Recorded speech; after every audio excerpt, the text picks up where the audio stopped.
Dear students, अब हम solve करने जा रहे हैं सेकेंड इक्वेशन। सेकेंड इक्वेशन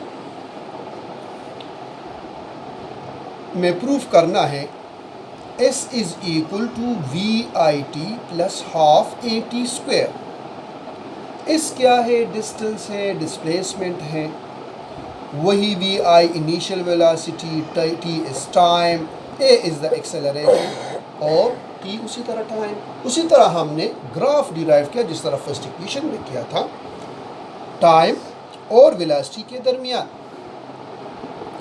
एक बॉडी है जिसकी इनिशियल वेलोसिटी VI है और डिस्टेंस कवर करने के बाद, कुछ डिस्टेंस कवर करने के बाद या डिस्प्लेसमेंट कवर करने के बाद उसकी फाइनल वेलोसिटी VF हो गई। अब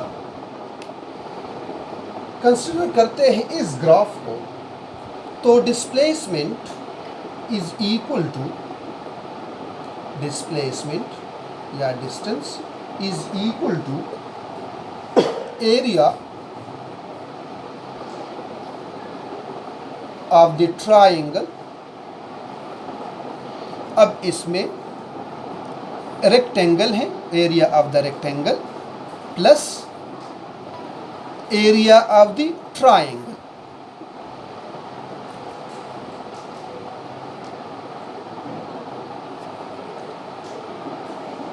यानी यहाँ जो डिस्प्लेसमेंट कवर हो चुका है, डिस्टेंस कवर हो चुकी है, तो इधर ये आपका रेक्टेंगल और ये आपका ट्रायंगल, इन दोनों एरिया को आपने प्लस कर दिया है।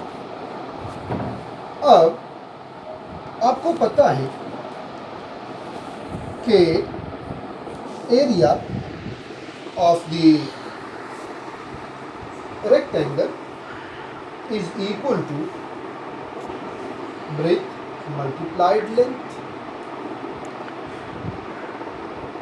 प्लस,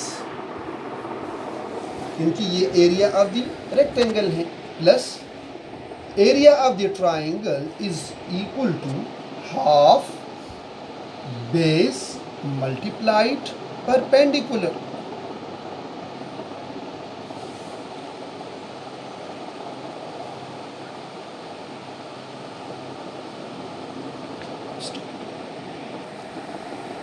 इस डिस्प्लेसमेंट इस ये क्या है?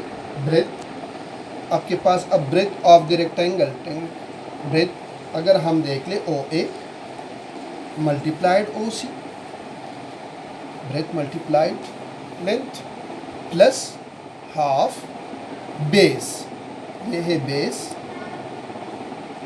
अब यहाँ बेस आपके पास है AD बेस मल्टीप्लाइड BD, ये आपके पास परपेंडिकुलर। ये आपके पास एक इक्वेशन आ चुका है।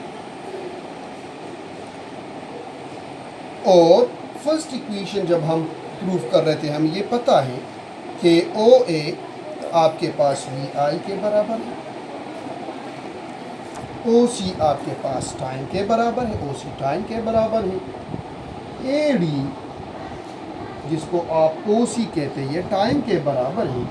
और हमने इससे पहले फर्स्ट इक्वेशन में ये कहा था कि BD AT के बराबर है।